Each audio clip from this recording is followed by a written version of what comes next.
जंतर मंतर पर एक बार फिर प्रोटेस्ट हुआ। इस बार मांग किसी का इस्तीफा नहीं बल्कि मुद्दा आरक्षण रिजर्वेशन था। मामला शुरू हुआ सुप्रीम कोर्ट से। 20 अगस्त 2026 को एक सुनवाई के दौरान सॉलिसिटर जनरल तुषार मेहता ने कहा कि यूजीसी का मामला कंसिडर किया जा रहा है।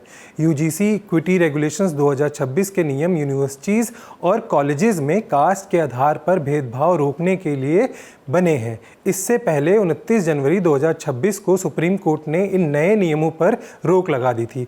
कोर्ट ने इनके गलत इस्तेमाल की आशंका भी जताई थी। अब यूजीसी एक बार फिर खबरों में है। यूजीसी इक्विटी रेगुलेशंस 2026 के नियमों को हमने आसान भाषा के इस एपिसोड में डिटेल में समझाया है।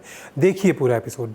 जवाहरलाल नेहरू ने कहा था, आपको कोई बात पसंद हो या ना हो, तथ्य वही रहते हैं, इसलिए राय बनाने से पहले तथ्यों को जानना जरूरी है। देश भर के शिक्षा संस्थानों में जातिगत भेदभाव रोकने का तर्क देते हुए यूजीसी यानी यूनिवर्सिटी ग्रांट कमीशन हाल ही में 14 पन्नों का एक रेगुलेशन लाया। इस रेगुलेशन पर लोग दो धड़ों में बंट गए हैं। एक धड़ा ये कह रहा है कि इससे शिक्षा संस्थानों में जातिगत भेदभाव को रोकने में मदद मिलेगी। दूसरा धड़ा ये कह रहा है कि ये रेगुलेशन सवर्णों के खिलाफ है, उनको सशंकित करता है। दोनों पक्षों का क्या मत है, असल में इन नए रेगुलेशंस में क्या है और विरोध क्यों हो रहा है, इस बार इसी विषय पर बात होगी। हाय, मैं हूं आशीष और आप देख रहे हैं जटिलता का विलोम और सरलता का पर्यायवाची आसान भाषा में।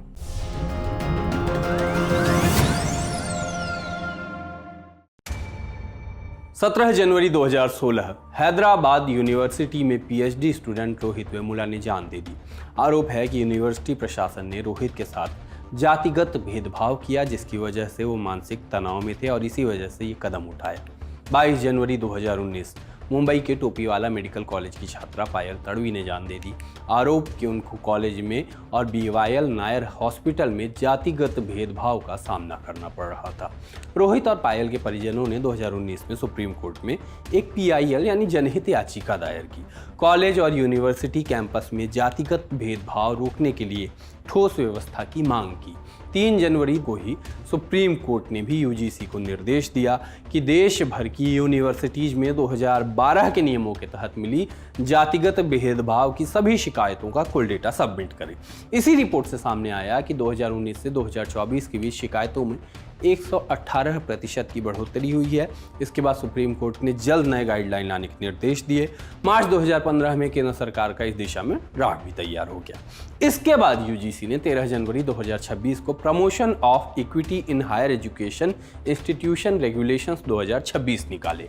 ये नए नियम यूजीसी के 2012 वाले नियमों की जगह लेंगे। ये नियम पहले से ज्यादा सख्त और मैंडेटरी किए जाने का दावा है। इन नए नियमों का उद्देश्य है उच्च शिक्षा संस्थानों में धर्म, नस्ल, जाति, लिंग, जन्म स्थान और विकलांगता के आधार पर होने वाले भेदभाव को खत्म करना। खास तौर पर अनुसूचित जाति, अनुसूचित जनजाति, सामाजिक और शैक्षणिक रूप से पिछड़े वर्ग, आर्थिक रूप से कमजोर वर्ग और विकलांगता को लेकर हो रहे भेदभाव इसमें शामिल हैं। ये प्राथमिकता इसलिए दी गई क्योंकि ये वर्ग समाज में ऐतिहासिक रूप से वंचित रहे हैं। आगे जाने से पहले गाइडलाइन में कुछ चीजें कई बार रिपीट होंगी, इसलिए जल्दी से उन्हें भी समझ लेते हैं। पहला है कास्ट बेस्ड डिस्क्रिमिनेशन यानी कि जाति आधारित भेदभाव। इन नियमों में जाति आधारित भेदभाव को सिर्फ जाति या जनजाति के आधार पर होने वाला भेदभाव बताया गया है। यह परिभाषा अनुसूचित जाति, अनुसूचित जनजाति और अन्य पिछड़ा वर्ग के सदस्यों पर ही लागू होती है। नए नियमों में यह भी स्पष्ट किया गया है कि डिस्क्रिमिनेशन यानी भेदभाव क्या होगा। भेदभाव का मतलब किसी व्यक्ति के साथ गलत या पक्षपात वाला व्यवहार करना। अगर किसी के साथ धर्म, नस्ल, जाति, लिंग, जन्म स्थान या विकलांगता के आधार पर अलग व्यवहार किया जाता है तो उसे भेदभाव कहा जाएगा। भेदभाव में यह भी आता है कि किसी को पढ़ाई में पीछे कर दिया जाए, किसी को अलग कर दिया जाए या किसी को बिना वजह खास सुविधा दी जाए। अगर ऐसे कामों से किसी व्यक्ति को इक्वलिटी माने बराबरी का हक ना मिले या उसके सम्मान को, गरिमा को ठेस पहुंचे तो उसे साफ तौर पर भेदभाव माना जाएगा। नोटिफिकेशन में कई बार इक्विटी शब्द आप पढ़ेंगे, गाइडलाइन में इसका मतलब भी साफ लिखा है। इक्विटी, सभी को एक जैसा और न्यायपूर्ण मौका मिले, हर व्यक्ति को अपने अधिकारों का फायदा उठाने का बराबर मौका मिले। यह एक पेच है। इक्विटी और इक्वलिटी दोनों अलग चीजें हैं। इसे एक एग्जांपल से समझते हैं।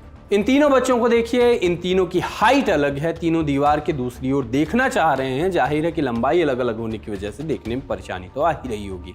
ऐसे में इक्वलिटी के सिद्धांत को देखें तो तीनों को एक जैसा साधन दिया जाएगा, माने तीनों को एक स्टूल। ऐसे में लंबा बच्चा तो आराम से देख लेगा, लेकिन जिसकी हाइट कम होगी, मतलब जो वंचित समाज से होगा, उसे अभी भी परेशानी होगी। ऐसे में काम आती है इक्विटी। इक्विटी में हर बच्चे को उसकी ज़रूरत के हिसाब से मदद मिलती है, यानी छोटे बच्चे को ज़्यादा ऊंचा स्टूल और लंबे को थोड़ा कम ऊंचा स्टूल। अब तीनों दीवार के उस पार आसानी से देख सकते हैं और सबको बराबरी का मौका मिलता है। ये हुई इक्विटी, यानी बात यूजीसी की गाइडलाइन में भी यही कही गई है। अगला सवाल कि ये नए नियम लागू किस तरह कराए जाएंगे। इसके लिए 3 तरह की व्यवस्था की गई है: equal opportunity centre, equity committee और इक्विटी स्क्वाड। इनको एक एक करके समझते हैं। पहला है इक्वल अपॉर्चुनिटी सेंटर। इसका उद्देश्य होगा वंचित और कमजोर वर्गों से जुड़ी नीतियों पर नजर रखना। ये जिला प्रशासन और पुलिस के साथ काम करेगा, जरूरत पड़ने पर कानूनी मदद दिलाने में भी सहायता करेगा। हर संस्थान में ईओसी के 5 शिक्षक सदस्य होंगे। इन सदस्यों के लिए किसी तरह के आरक्षण का प्रावधान नहीं होगा। अगर किसी कॉलेज में 5 शिक्षक सदस्य नहीं है तो उस कॉलेज का काम उसी विश्वविद्यालय का ईओसी संभालेगा जिस विश्वविद्यालय से वो कॉलेज जुड़ा हुआ होगा। दूसरा है इक्विटी कमेटी माने समता समिति। ईओसी के तहत एक इक्विटी कमेटी बनाई जाएगी। इसमें कुल 10 सदस्य होंगे। हर संस्थान का हेड इसका चेयरपर्सन होगा। साथ ही 5 सदस्य आरक्षित वर्गों से होंगे, मतलब ओबीसी, एससी, एसटी, विकलांग और महिलाओं का इसमें होना अनिवार्य है। इसके इतर समता समूह का भी प्रावधान है। इनका काम है कैंपस में भेदभाव पर नजर रखना, उसको रोकना। ये स्क्वाड लगातार सक्रिय रहेगा। हर संस्थान में 24 घंटे काम करने वाली इक्विटी हेल्पलाइन भी होगी, जिस पर छात्र जो हैं वो भेदभाव की घटनाओं की शिकायत कर सकेंगे। इसके अलावा इक्विटी एम्बेसडर भी बनाने की बात कही गई है। ये कैंपस में बराबरी और न्याय का संदेश फैलाया करेंगे। अब समझते हैं कि ये पूरा तंत्र भेदभाव रोकने के लिए काम कैसे करेगा।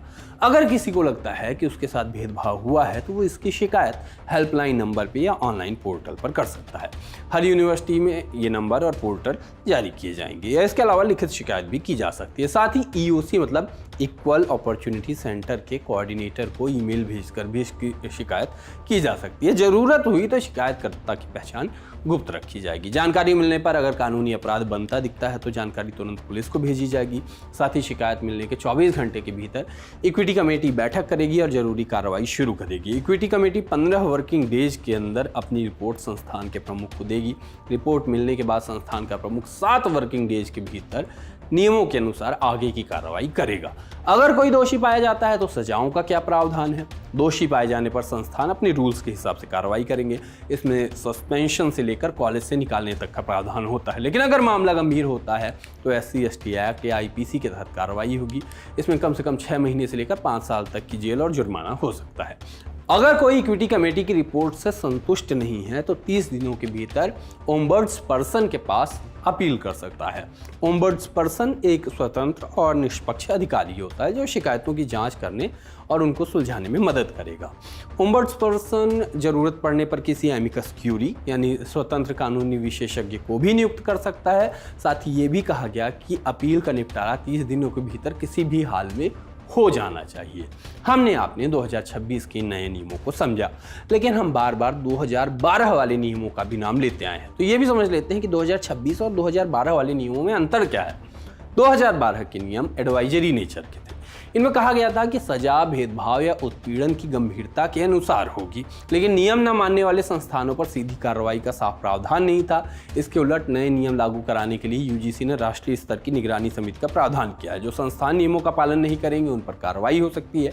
यूजीसी उन्हें अपनी योजनाओं से बाहर कर सकती है, डिग्री या ऑनलाइन प्रोग्राम चलाने से रोक सकती है, केंद्र से मिलने वाली ग्रांट की सूची से हटा सकती है। जबकि अब आए नए नियमों को, जैसा कि हमने बताया, मैंडेटरी की शक्ल दी गई है। 2012 के नियमों में संस्थानों में इक्वल अपॉर्चुनिटी सेल बनाने की बात थी, लेकिन उसमें कितने मेंबर होंगे और भेदभाव होने पर क्या होगा यह साफ नहीं बताया गया था। 2012 के रेगुलेशन में एंटी डिस्क्रिमिनेशन ऑफिसर नियुक्त करने का प्रावधान था, जिसके पास कंप्लेंट पहुंचाई जा सकती थी। साथ ही उसके फैसले के खिलाफ संस्थान प्रमुख के पास अपील की जा सकती थी। नए नियमों में शिकायत करने और उनका निपटारा करने का पूरा प्रोसेस काफी साफ और डिटेल में है। इसे हम और आप अभी ऊपर समझ चुके हैं। इसके अलावा 2012 के नियमों में ओबीसी का जिक्र नहीं था, सिर्फ इतना कहा कि कोई भी उच्च शिक्षा संस्थान अनुसूचित जाति और अनुसूचित जनजाति के छात्रों से भेदभाव नहीं करेगा। लेकिन 2026 के रेगुलेशन में ओबीसी के खिलाफ होने वाले भेदभाव को भी लिया गया है। नियम कायदे समझ लीजिए। अब सोचिए ये समस्या कितनी बड़ी है। आंकड़ों का रुख करते हैं। बीते कुछ सालों में उच्च शिक्षा संस्थानों में जाति आधारित भेदभाव की शिकायतों में बढ़ोतरी देखी गई है। सुप्रीम कोर्ट के रिकॉर्ड कहते हैं कि 2004 से 2024 के बीच 115 छात्रों ने जातिगत भेदभाव की वजह से जान दी। वहीं यूजीसी ने सुप्रीम कोर्ट को जातिगत भेदभाव पर एक रिपोर्ट सौंपी। इस रिपोर्ट के मुताबिक यूनिवर्सिटीज में पिछले 5 सालों में जाति आधारित भेदभाव के मामले बढ़े हैं। 2019-20 में 173 मामले दर्ज किए गए थे। 2023-24 में ये बढ़कर 378 हो गए।